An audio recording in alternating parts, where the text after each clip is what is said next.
Welcome to Bankole's Nation. I'm your host, Bankole Thompson, and thank you so much for joining us on this week's episode. With Republicans set to take over Congress, with the incoming administration of President Donald Trump, what are the options for Democrats to push back against the policies of President-elect Donald Trump? Our guest is United States Senator Gary Peters from Michigan, and of course, he's the outgoing chairman of the Senate Homeland Security and Governmental Affairs Committee. He will also become Michigan's senior senator come January 2025.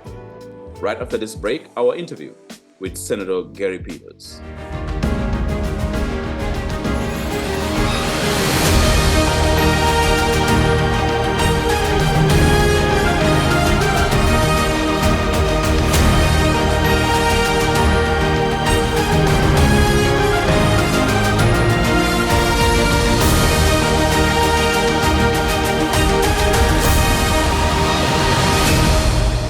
All right, for our end of year interview, let's bring in United States Senator Gary Peters from Michigan.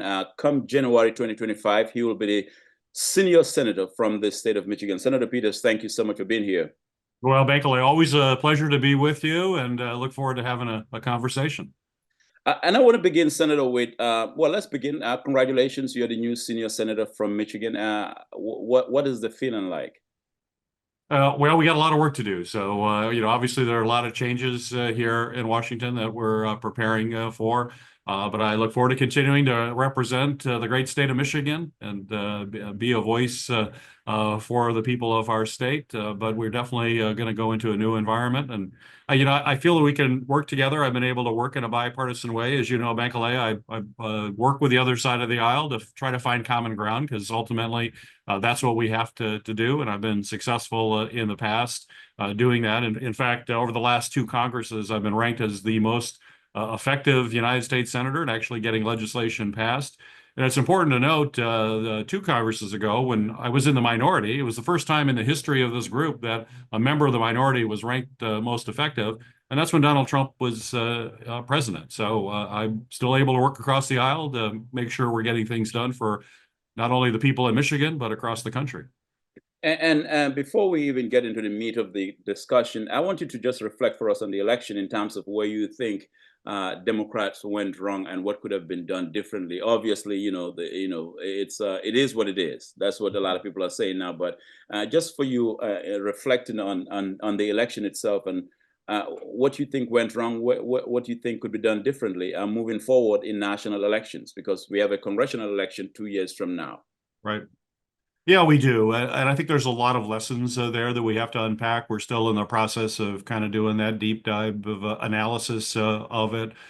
Clearly, it's the top of the ticket, drives a lot in a presidential race. And I believe Kamala Harris did a good job. The problem was she only had about 100 days to do it. It's very difficult to come into a presidential race.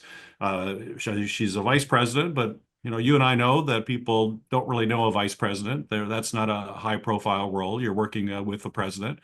She had to get to be better known by folks, and that's not an easy task in that short period of time, particularly when you're running against someone who everybody knows. Donald Trump has been on the central stage for quite some time, so that put us at a disadvantage. But having said that, I mean, the thing we need to do as Democrats is to make sure that folks understand who's on their side. And it's Democrats who've been on the side of everyday people fighting to make sure we can bring down costs, to make sure that life is affordable, bringing down the cost of prescription drugs, and making an impact in folks' lives. And that's who we are, and fighting for folks in organized labor and our union members who understand that we're on their side, and we've got to make sure that we're communicating that. But it's and I'll say that actually our Senate candidates, as you know, I ran the Democratic Senate Campaign Committee, and right, we did a forum at the National Press Club on that.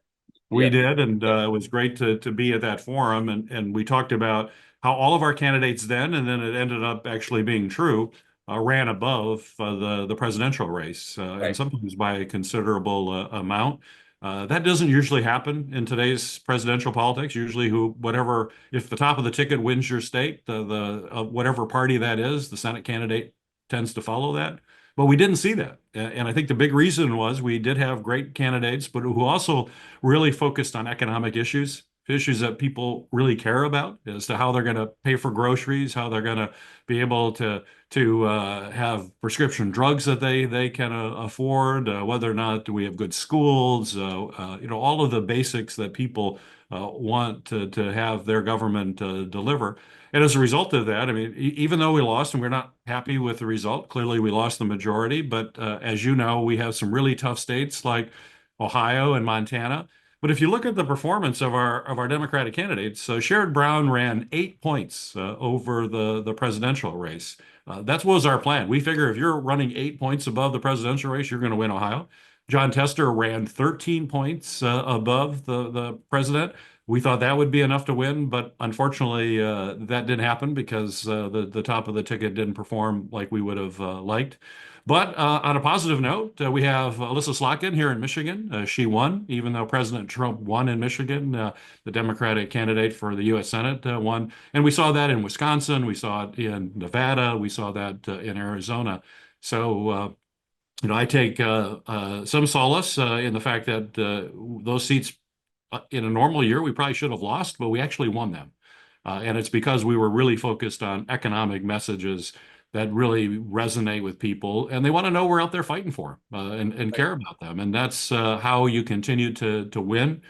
But we also have to understand too that, and you and I talked about this a little bit before we came together here, is that you have to look at all the other media outlets. It's not just traditional TV and cable news. It's podcast, it's social media. The landscape of communication is a whole lot more complicated and diverse than it ever has been. And unless you're out communicating that way, it doesn't matter if you have a good message if people aren't actually hearing it. They have to actually hear it.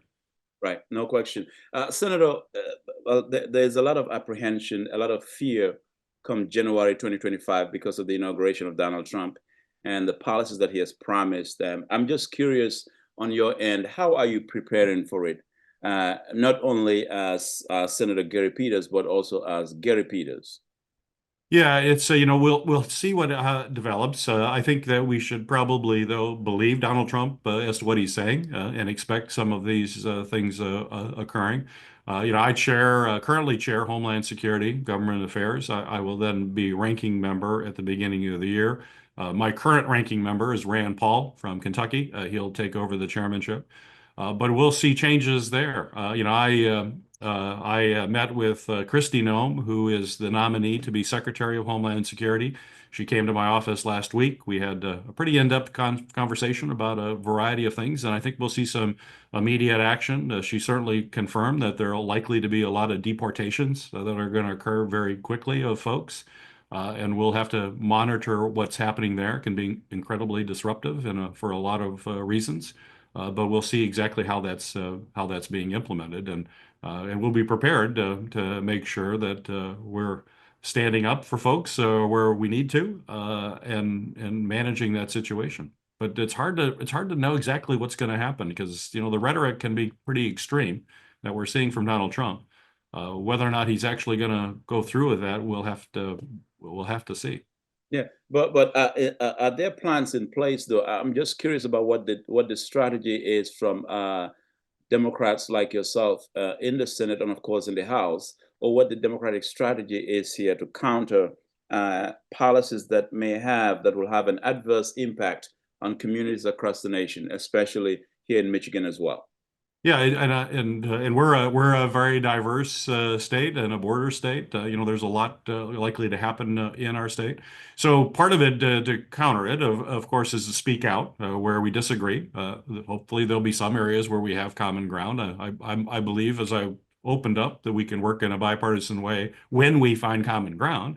But if you can't find common ground and there's an assault on basic freedoms, basic rights, and not helpful to people in the state, then we have to speak up loud and clear and win the court of public opinion as to what is the right way for us to go as a country.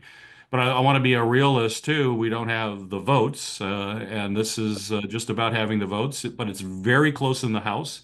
They're about 3 vote margin. That's going to get even narrower because a couple of individuals in the House now have been nominated for cabinet positions, so they're going to have a 1 vote majority. We know and we've seen it, and we're seeing it again right now as we're trying to wrap up at the end of the year, that Republicans have a hard time managing the House. They have been very dysfunctional. We've seen that drama. That's very true.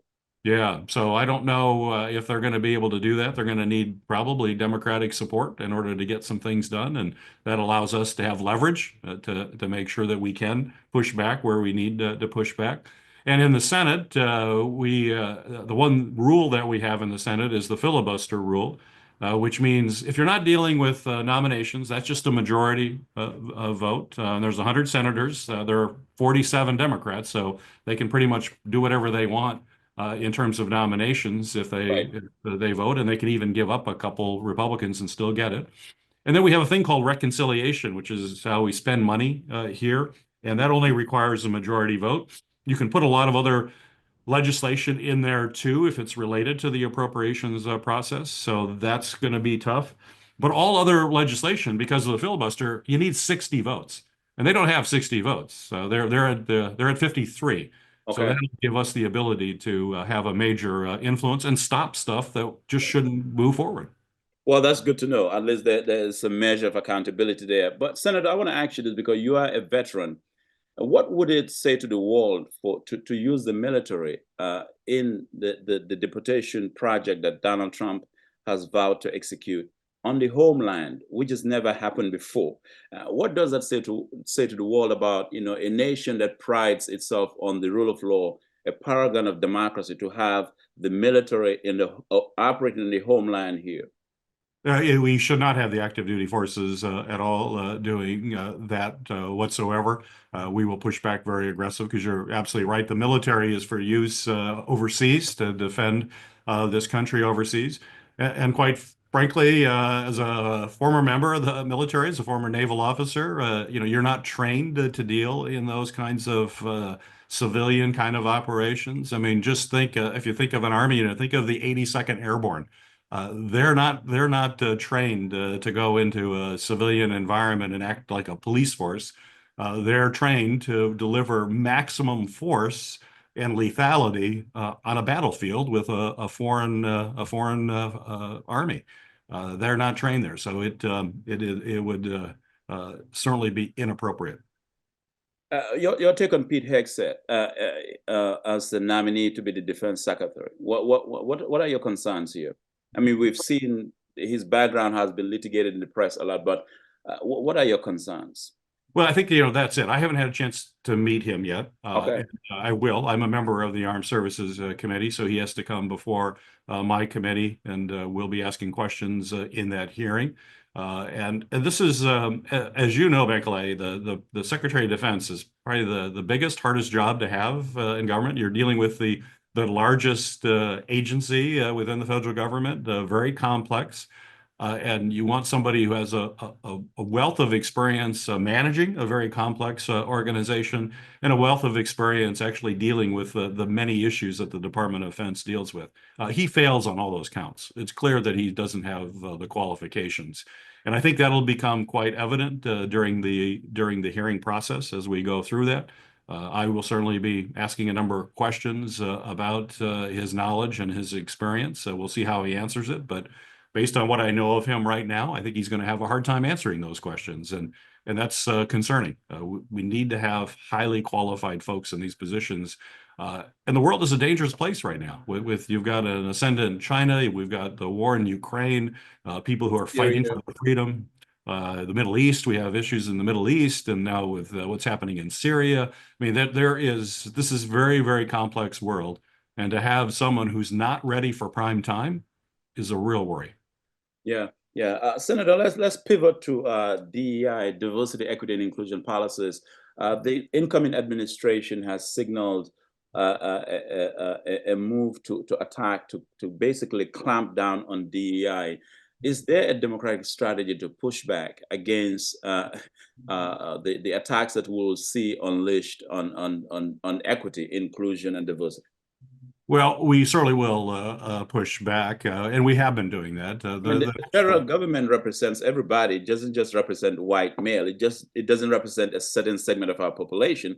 It should represent everybody. Absolutely.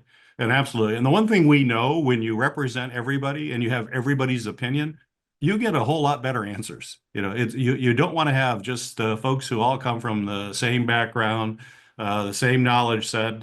You want people of variety, and when you are making just from the military perspective, if you're going to think of a strategy as to how you deal with a problem set. I want as many opinions as possible and a diverse set of opinions. And the more folks that you have that come from different backgrounds, different educations, different perspectives, when you all put your heads together, you're going to come up with a whole lot better answer and a whole lot better solution than if you are not diverse. And that's proven itself time and time again, not just in government, but in private industry. Companies are looking for that diversity, and they have these programs are put in place because they know enhances the ability for their company to do business. And their customers are diverse, and they should have a perspective that is equally diverse so that they are more successful as companies. And for us in the government, we are the strength, and we know this in Michigan, we have an incredibly diverse population. I have always said and always will say it's one of the major strengths that Michigan has is that we have diverse population that can come together and deal effectively with problem sets. We should celebrate that. We should strengthen that. We shouldn't dismantle it as Donald Trump is going to likely try to do. I wish I could go to Emma's. My dad's working late.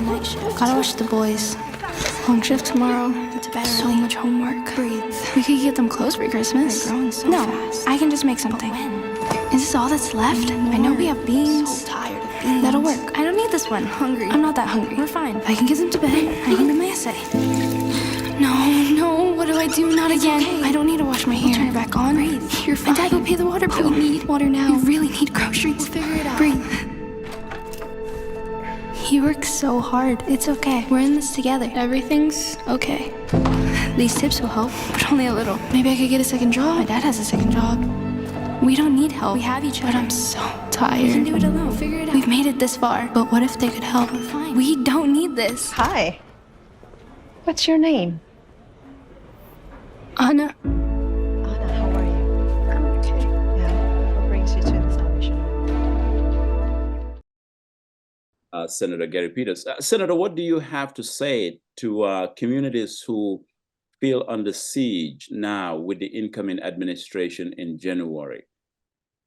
Well, we just now our job is even more important than ever, is that we have to stand up, make sure that our voice is heard, and continue to organize and understand that although the new administration won the election, they didn't win by much. It was basically a 50-50 election. So I wouldn't count that as a huge mandate. And you think about the slim victories in the Electoral College, even though the number is big, the difference in the vote total is pretty small in all of those states. And certainly I would hope Donald Trump would realize that he is, as president, he represents all Americans, not just those who actually voted for him. That has what we have seen. I think we saw that out of Joe Biden. We saw it out of Barack Obama. We've seen it with our recent presidents that understand that you represent everybody. And when we are not represented and when folks are not represented, we have to make sure everyone's voice is heard. And we'll be very aggressive to make sure that that is indeed happening. And I want to also talk about just the strategy here in terms of what the plan also is in getting the word out, because you hinted to that earlier on in this conversation. I remember during the Affordable Care Act, the ACA battle, you had senators, members of Congress who were having town halls across the country to talk about the redeeming benefits of the ACA and how important and foundational it is to guaranteeing health care for people who are eligible. I'm just curious, in the Trump era, is there any plan to do a cross-country town hall, series of town halls to talk about the impact of these policies, whether it's on immigration, the economy, and so forth, the adverse impact of the policies that will be coming down from the Trump administration? Well, certainly that's will be part of it. And you brought back memories of those town halls. I was Right. in the House during that, and I'll never forget the town hall meeting that I had in West Bloomfield at that time with several hundred people in the auditorium who were yelling and screaming is intense. But now that Obamacare is passed, it's very popular. Millions of people now have health care that would never have had health care. It's delivering it. You're hearing Donald Trump wants to get rid of it. We'll have to speak out aggressively. And there are a lot of people who are not going to be happy because now their families have coverage.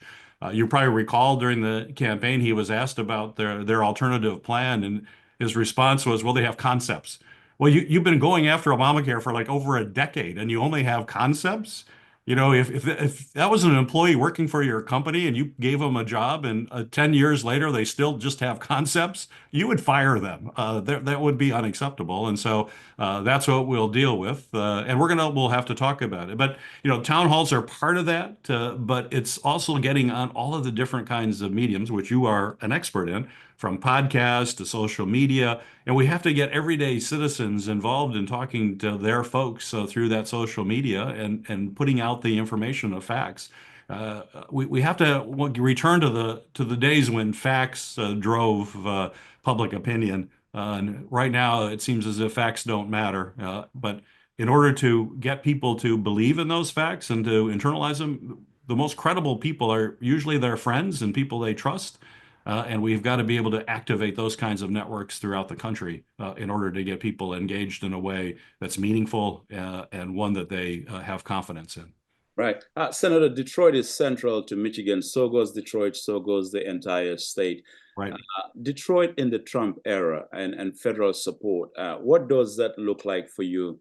And are there things that you have in mind? Well, we had substantial investments under the Biden administration, as you well know, Right. improvements in infrastructure, improvements in healthcare delivery, improvements in educational programs, a long list of things that have had a meaningful impact in the city of Detroit.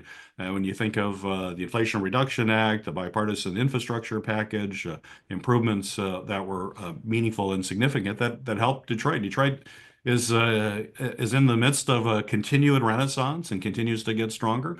But we have to remember a lot of the reason why those resources were there, it was the federal government that put that money in place in Detroit, as well as other communities all across the state of Michigan and the state as well. I don't think, in fact, I'm almost certain that's not going to continue under the Trump administration. We're not going to be in that situation. And the good work that has been done can be undone. And we will have to make sure that people are well aware of the impact the Trump administration is having on the place they call home, their own local community. This is where federal efforts touch people in a very direct way in their local communities. And I'm afraid we're going to see the negative impacts of that very shortly. You know, as you're speaking, Senator, I'm thinking, is there a ray of hope here? We've seen the promise of doom and gloom in terms of what's going to happen in January. Is there a ray of hope? Is there a reason why people ought to be optimistic come January? Because I've been hearing and listening to a lot of conversations, a lot of pessimism come January. Yeah, we're entering into the great unknown. Well, yeah, we are. Yeah, no, we are. And you know, the worst thing, usually the worst thing is uncertainty. Even if you don't like a policy, once you know what the policy is, you can figure out how to deal with it and try to either work with it or try to work against it. Right now, the uncertainty is what's creating a lot of angst. But when you're talking about these kinds of political decisions, this just once again reaffirms the notion that elections really do matter. They matter in a huge way. And the one thing we've got to make sure definitely happens is that we continue to have elections. And there's always another election around the corner. We'll have another big election in 2 years. And that will be an opportunity for the Trump administration, which will now have complete power. They have it all. They have the Senate, they have the House, they have the presidency. And if people aren't happy in 2 years, there's a really easy way to make a change, and that's going to be on Election Day. Let's go to the things that you plan to work on in 2025. Are there issues, policies that you're pushing come January 20 on the next legislative term? Well, certainly, I'll always continue to press some of those or push for those core economic issues when it comes to pricing. We have to keep prices I down. thought I read somewhere that Trump said he can't guarantee that prices will go down. But yeah, he is. I mean, that's exactly right. It's interesting because he blamed the increase in grocery prices, and we all know it was related to the pandemic. They went up, and then they didn't continue to go up because that we actually see a lot of inflation come down, but Right. people prices were still high, so people are looking at prices. And I've been around a long time. I was back in the inflationary days. Usually prices never go down, but if you listen to Trump, he said they're all going to go down as soon as I get elected. And now he's saying, well, they're really hard to bring down. I'm not going to be able to do it. And so he said that almost immediately, as to try to say, well, all the things that I promised, I'm not going to deliver on. Well, we got to hold him to that. And in fact, if he puts these tariffs in place that he's talking about, we do know the impact of tariffs tend to increase prices. And in Michigan, it could have a particularly big impact. We'll see what the proposal is. Again, the uncertainty we talk about, we don't know what he's going to do. But if you look at our trade with Canada, for example, if he puts in large tariffs with Canada, it's important to remember Canada is a huge trading partner, but particularly for us in Michigan. We have two of the three busiest border crossings in North America. Laredo, Texas is number one, and then it's Detroit, Windsor, and then Port Huron, Sarnia. We're number two and three. In fact, someone said, and I believe it's true, is if Michigan were a country, we would be the second largest trading partner with Canada next to the United States because that's how much trade. And auto parts move back and forth. We know across that. We got our new bridge. We've already how bridge it's going to be on. You're going to see even more trade. And if those costs go up, that'll mean cars, for example. And unfortunately, even now, new cars are becoming increasingly expensive for average families to be able to buy a new car. If these tariffs go in place like he's threatening, that'll make it even more difficult for people to be able to afford a new car, certainly, but even used cars. And we have to remind folks it's Trump policies that are now driving up those costs. And when those costs go up in the autos, we could also see lower sales, layoffs, fewer jobs could have a significant impact on the economy. And we're going to certainly make sure that people know exactly why that is occurring, and it's because of bad policies put forward by the Trump administration. Well, and then also, Senator, even when we talk about the auto industry, EVs, the incentives as well, if they go away, then it leaves consumers with perhaps no incentive. That's right. Yeah. No, if they go away, it's curious what we could see because, as you know, Elon Musk has Tesla, very expensive electric cars for the wealthy people, but they want to eliminate some of the incentives so that everyday folks who want to buy an electric car are able to purchase that.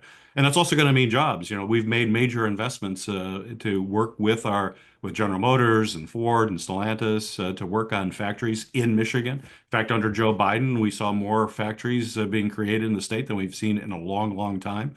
All of those projects could now be in jeopardy, and that's going to impact individuals' jobs and, quite frankly, the communities that those plants are. Those are big tax base for communities that help them pay for schools and police and fire and all the infrastructure of a community that has a pretty negative impact. And so, what we're hearing in terms of those kinds of cuts could definitely, on top of everything we've already talked about, impact local communities in a big way. Yeah. As the incoming senior senator from Michigan, has the Canadian government reached out to you?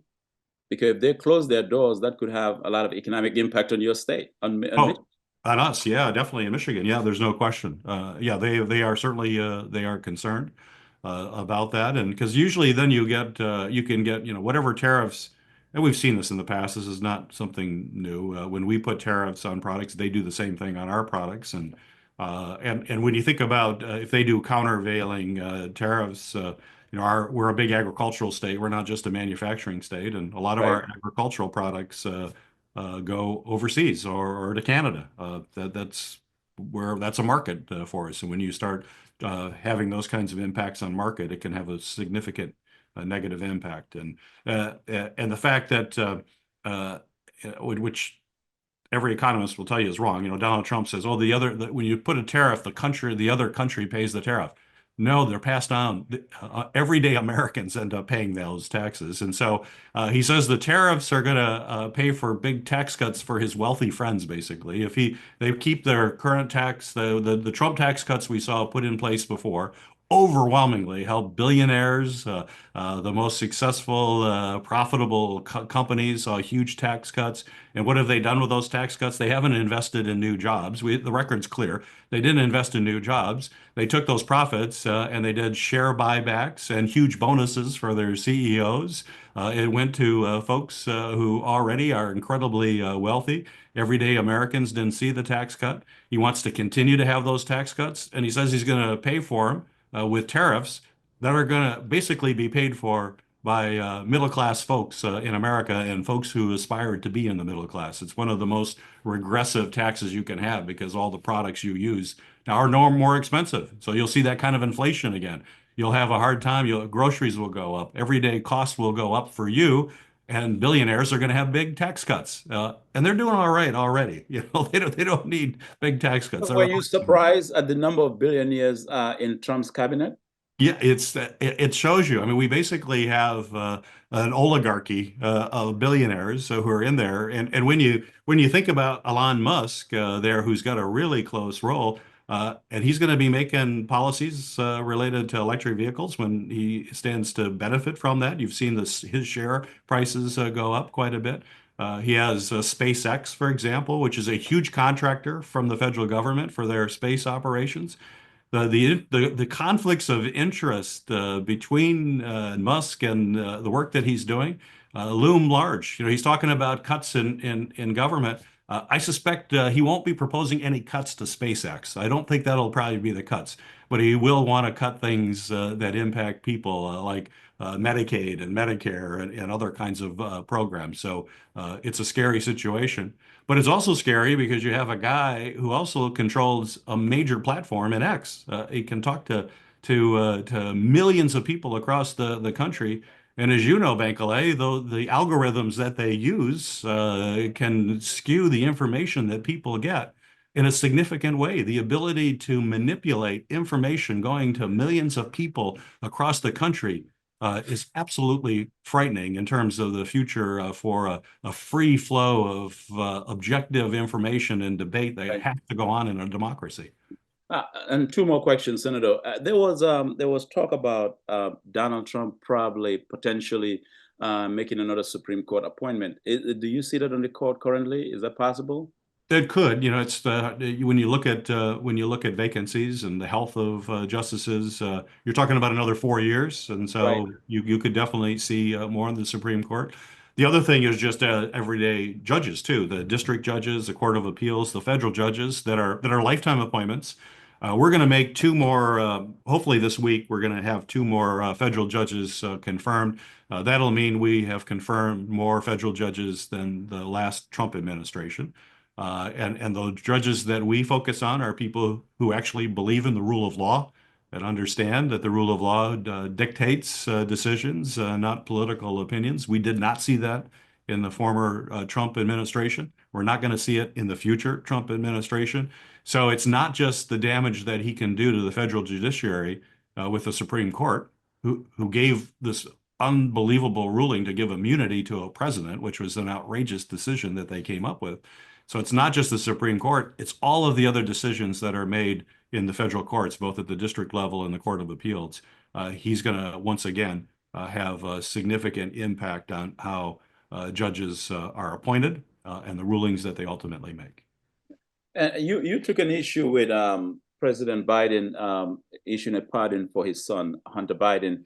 And a lot of people are saying, well, you have a lot of people around this country who need presidential pardons, that the president should extend beyond just his own son, Hunter Biden, and and come up and grant a litany of pardons to those who actually need it.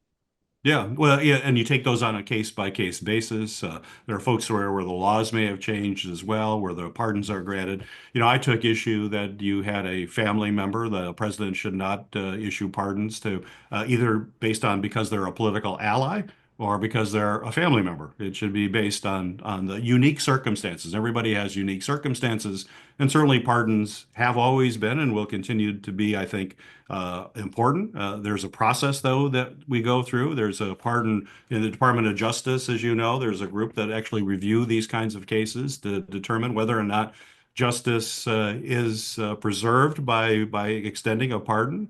But just to have a family member or a political ally is wrong. We're going to see Donald Trump do it. He may pardon a number of folks who were involved in the insurrection here at the Capitol. That's clearly wrong, and we need to call that out. And I think it's important for us when we see people exercising that authority in a wrong way that we call it out. And it should not matter if they're wearing a blue jersey or a red jersey. We have to be consistent that the presidential pardon power needs to be used very thoughtfully. There are certainly cases where it should be extended, and it should be if that's the case. But there are other ways that it can also be abused. And if it's being done to protect and shield close family members who have pled guilty to a crime, by the way, if it's used that way or to protect political allies, clearly that's an abuse, and we should not allow that. What is the political temperature right now in the room with Senate Democrats? What is the? I'm trying to get a feel of how your other colleagues feel about this moment that we're in. Well, I think we all feel that we're in a significant moment in the history for our country. And we take that very seriously. And in some respects, when you're now in the minority and what we saw happen at this election, I would argue that our job is more important than ever. And our voice is more important than ever. And our need to be actively engaged is more important than ever. So there is a spirit that let's lock arms. Let's make sure that we're standing up for the people in this country who we care deeply about, and give them the representation that they certainly deserve, and do our job. Well, thank you so much, Senator, for being here. Well, it's great to be with you as always. All right.